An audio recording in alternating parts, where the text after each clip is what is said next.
Olá, bom dia. Alguns de vocês já me conhecem. Eu sou Eduardo Camilo, professor, intérprete de Libras, pastor evangélico. Eu vim aqui conversar com você nesse dia 8 de agosto de 2023. Infelizmente, não é uma conversa muito agradável, porque eu vim aqui fazer uma reclamação e eu vim aqui, sim, para fazer uma denúncia. Me candidatei a ser conselheiro tutelar aqui da nossa cidade, entrei no processo, levantei toda a documentação aprovada, tranquilo. Aí nós fomos para o processo de prova escrita, passei na prova escrita com 38, uma média de 75%, e aí fui fazer a prova oral. O problema começou aí. A prova escrita, eu tinha tirado 38 e colocaram uma nota de 29, ou seja, puxaram a minha nota para baixo. Eu fui lá, reclamei, lutei e a nota voltou para 38. Só que não me explicaram o que aconteceu, por que jogaram a minha nota para baixo. E eu fiquei meio assim cabreiro, né, como diz. E depois fomos para a prova oral e na prova oral eu fui reprovado. E não aceitei, falei, recorri, mas também não adiantou. E na justificativa que veio, o porquê que eu fui reprovado, não fui apto, não sou considerado apto a ser um conselheiro tutelar, é porque, conforme as examinadoras, que eram 3 examinadoras, né, uma empresa chamada KIM e 2 do CMDCA, né, são uma da orientação civil e a outra da iniciativa governamental, né, a entidade governamental e a entidade civil. Bom, até aí tudo bem, mas eu não concordo com a justificativa. A justificativa não tem nada a ver com aquilo que eu falei, foi distorcida, simplesmente foi distorcida. Deixa para vocês terem uma ideia. Então, tivemos 3 perguntas. A primeira pergunta, a dinâmica foi assim, eu li uma estatística sobre abuso sexual de crianças no Brasil, nas regiões, por faixa etária, assim por diante.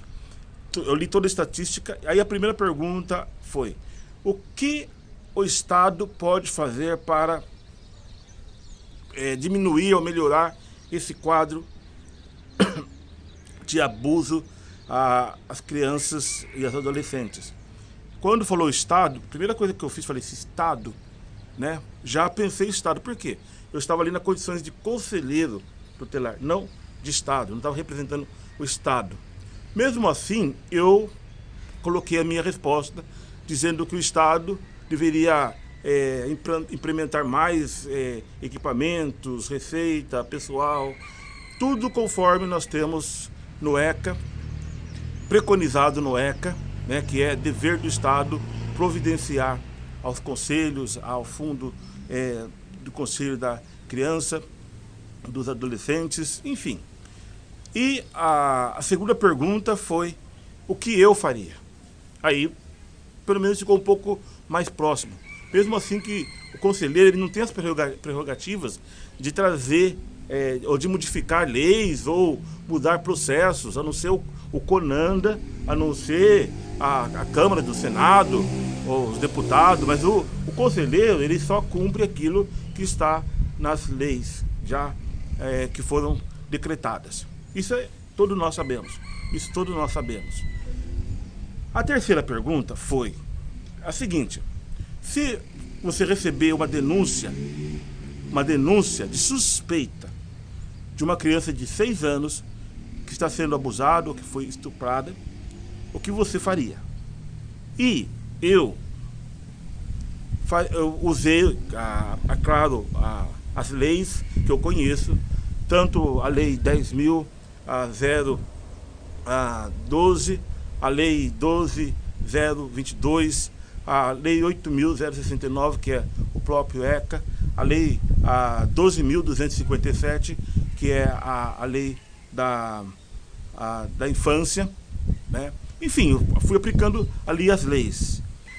É claro que eu não mencionei, não citei assim, porque o artigo, parágrafo isso, parágrafo aquilo, mas claramente percebi o conhecimento que eu tenho do ECA, da lei Henri Borel, da lei, como eles dizem, do Menino Bernardes, as leis do Conanda e também, inclusive, a própria Constituição, conforme o artigo 227, que é onde foi constituído ali o ECA, né? O ECA brotou dali, né? Que é a proteção total à criança e ao adolescente. Bom, gente, a questão do conhecimento, eu moro numa cidade já há 15 anos, fazem 15 anos que eu moro aqui nessa cidade, e eu trabalho com crianças e adolescentes muito antes de eu ter mudado para Jaguariúna. Trabalho com pessoas com deficiência desde meus 17 anos de idade. Quanto a isso, eu não vou entrar muito em voga, porque vocês já me conhecem meu trabalho. Muitos de vocês sabem que o Conselho Municipal da Pessoa com Deficiência, eu fui o fundador do Conselho, a Associação dos Surdos de Jaguariúna e também a Associação das Pessoas com Deficiência, e a minha luta é em prol dessas pessoas menos privilegiadas. Todos já sabem disso. Mas eu esbarrei, infelizmente, na política.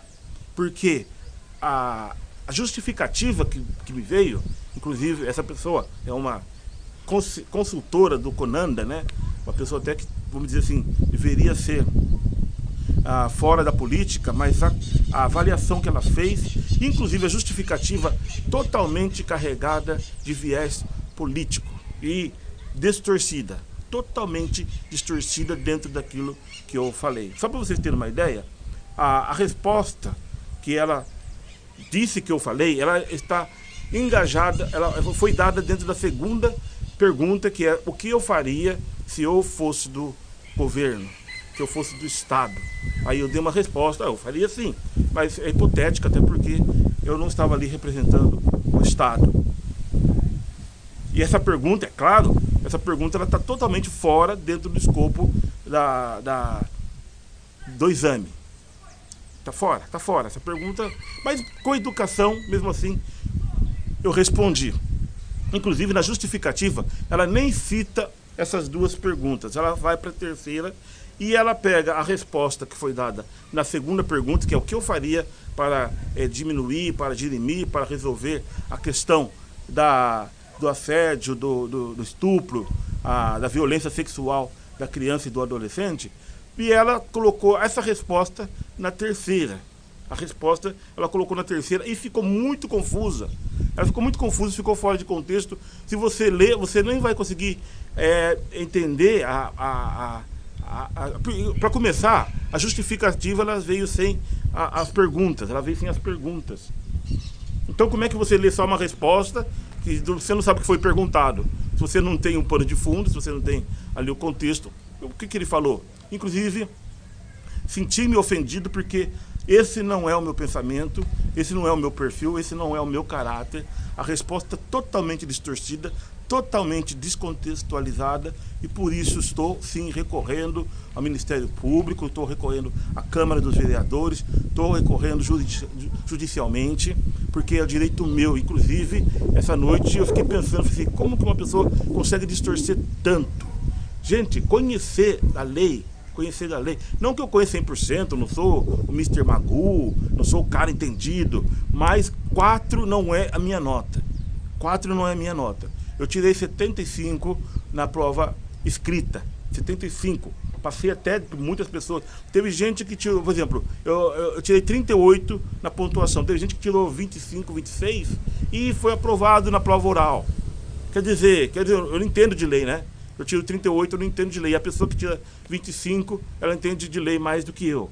E, inclusive, o passado, a experiência e a formação que eu tenho na área da criança e do adolescente. Um trabalho já de muitos anos, de muito tempo. Não um trabalho de gogó, trabalho de falar, trabalho concretizado, trabalho que eu posso apresentar e trabalho que eu posso mostrar. Mesmo não sendo conselheiro, por muitos anos tenho trabalhado com a criança, adolescente, e ajudado muito mesmo, inclusive ajudado vários conselhos tutelares de várias cidades, como Curitiba, Chapecó, Santa Catarina, Campinas, cidade natal, e agora aqui em Jaguariúna. Infelizmente, para Jaguariúna, eu não presto, eu não sirvo como conselheiro tutelar.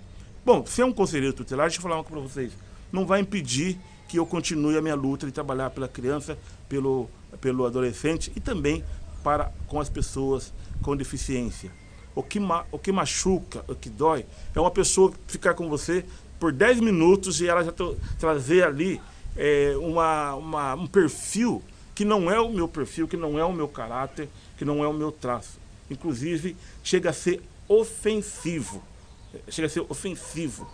Que a declaração que a pessoa fala diz que eu fui na casa, e fui na casa como investigador, né? E que eu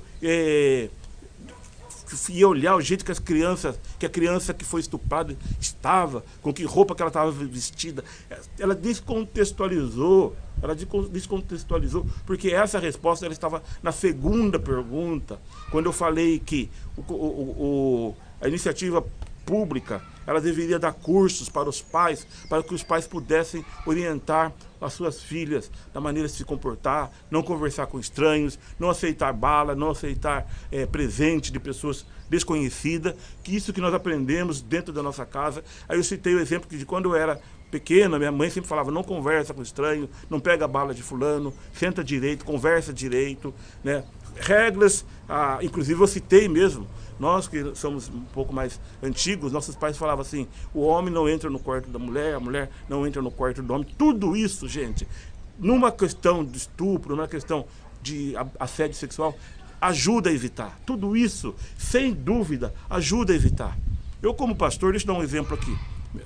Alguns falam que não deve dar um exemplo, mas eu aprendi na teologia pastoral, quando nós vamos atender as pessoas, você coloca um vidro na porta. Por quê? Todo mundo que chegar ali, ele vai olhar e vai ver, vai configurar o que está acontecendo dentro daquela sala. São precauções que nós, como sociedade, nós devemos passar para as pessoas, como professor. Eu trabalhei muitos anos como professor, mais de 17 anos como professor. Às vezes eu ia dar aula, eu ficava com uma aluna e a porta aberta, a porta entreaberta, para que pudesse dirimir todo o cuidado, né? Todo o perigo, né? Que pode existir numa situação dessa. Eu dei o exemplo, mas a pessoa ela baseou, ela me desqualificou no exemplo que eu dei, que os pais deveriam receber uma orientação, um aprendizado. Deixa eu falar algo para vocês, é ofensivo, chega a ser ofensivo.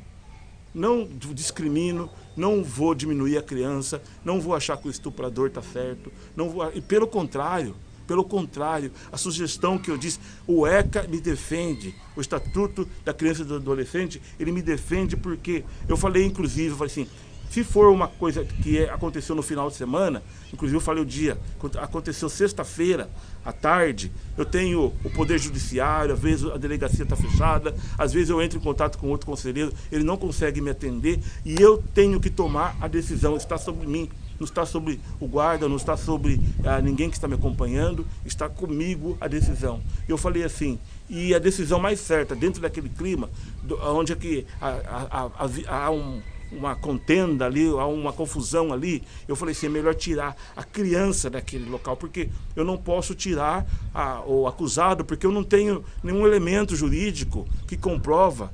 E também, eu falei, eu pego a criança, levo para fazer o exame, né, de corpo de delito, foi isso que eu falei, levo a criança para fazer o exame de corpo de delito, se não conseguir, eu procuro um abrigo, usei a palavra abrigo, né, que é uma instituição que vai acolher, que é uma instituição de acolher. Eu sei que a palavra é instituição de acolhimento. Eu falei, a gente coloca num abrigo, mas o abrigo é o lugar onde dá um aconchego, onde que acalenta aquela criança. Aí lá está, abrigo, não usa mais o vocabulário, essa palavra. Alguns, porque...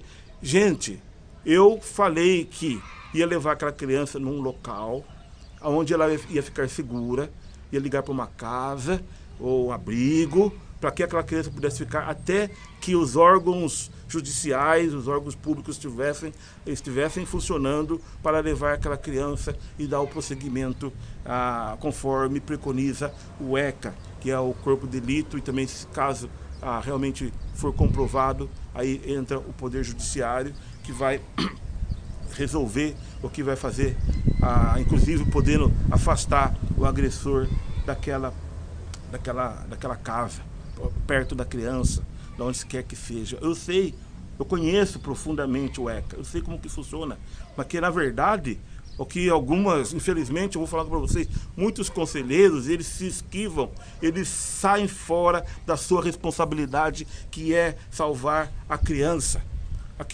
Eu nunca lembro se é o Henri Borel ou se foi o menino Bernardes, né, que pediu ajuda. O cara entrou na delegacia falando: vocês me ajude. Não sei, acho que foi o Borel que estava dando mais trabalho ali, né, sofrendo muito mais, né, sofrendo escárnio, sofrendo ali aquelas agressões horríveis. Conheço a lei, eu posso citar ali, estou aqui numa praça, eu posso citar para você a lei 12.010, que é a lei da adoção. Eu posso falar da lei 13.010, que é sem violência, sem agressão. Posso citar a lei 12.257, que institui a primeira infância. Cuspir lei, para mim, não tem dificuldade nenhuma. Eu não tenho dificuldade nenhuma de cuspir os números da lei e cuspir os artigos. Eu posso sentar aqui nessa praça e falar quantas leis, eu posso falar quantos artigos eu souber e falar, não que eu sei todos, mas é uma afronta o que fizeram comigo. Eu estou sentado aqui, não tenho livro, não tenho nada. Eu posso citar para vocês as leis e também falar que o conselheiro tutelar, por isso é o crescimento do estupro e da violência das crianças no nosso país, porque os conselheiros muitos deles recebem muito bem, igual aqui a nossa cidade, recebe cerca de R$7.000 para não fazer nada. E quando eu me propus a ser um conselheiro tutelar, é porque eu tenho trabalho, eu tenho prova, eu tenho evidência daquilo que eu posso fazer e quero fazer pelas nossas crianças. Mas, infelizmente, uma pessoa ligada ao CONANDA, você não sabe quem é o CONANDA é o órgão do governo federal. Eu não vou entrar aqui na política, eu não quero entrar em política. Eu quero dizer para vocês que eu tenho condições, tenho capacidade para defender as nossas crianças, mas eu fui tolhido, eu fui cortado, porque ninguém quer realmente resolver o caso das nossas crianças. Eles querem entregar nossas crianças à pedofilia, eles querem entregar a nossa criança para a ideologia de gênero, mas eles não querem salvar as nossas crianças. Por isso, eu vou lutar até o fim. Eu vou até o fim, até que um juiz, até que o Ministério Público fala: Camilo, esquece, pare. Mas eu vou lutar pelas nossas crianças até o fim. Porque Deus falou para Josué em 1:9, ser forte e corajoso, não temas e nem te espante, porque o Senhor está comigo. Ele vai estar comigo todos os dias, até o final. E Ele vai ser comigo. Ele vai ser com você também, se você vier junto comigo, e nós vamos enfrentar isso. Já estive na Câmara com os vereadores, hoje às 11 horas vamos estar junto com o Conselho de Ética. Já vou falando aqui, entregando todos os meus segredos. Vou estar no Ministério Público daqui a pouco também. Vou procurar o promotor, vou procurar o ministro público ali. Vou estar conversando com as igrejas, conversando com as pessoas que me conhecem a minha índole e sabem da minha luta em proteção da criança, do adolescente e da pessoa com deficiência. Vocês vão me ver mais, porque eu vou até o fim, eu vou até as últimas consequências para defender. Porque eu tenho neto, tenho netas, tenho filho, tenho filhas, e eu quero que eles encontrem um país onde eles não são bulinados, onde eles não são assediados, onde eles não são expostos realmente ao ataque, e que eles não sejam agredidos e que eles não sejam violentados. Primeiro começa tudo na deturpação da lei. Então, quero contar com você. Um abraço e que Deus abençoe, que Deus ajude a cada um de nós e que Deus abençoe a nossa cidade de Jaguariúna.